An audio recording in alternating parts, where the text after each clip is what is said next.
So we have 3 tools to degas your wine or mix your wine. Stainless steel mixer, plastic mixer, which is much stronger as you can see, and the paddles, plastic paddles or spoons. We have them in different sizes. I want to show you on the stainless steel mixer the mixing power to degas this wine. I already did some mixing on this one, but you can see, just introduce it to your wine and then start degassing your wine.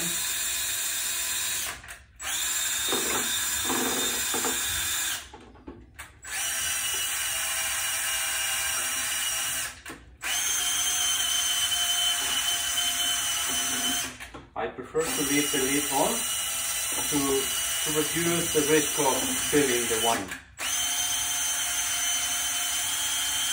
The opening is still large enough to the mixture to go in and out.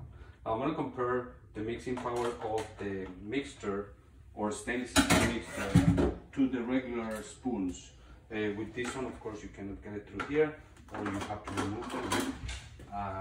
But you will never be able to degas the wine with this one with the same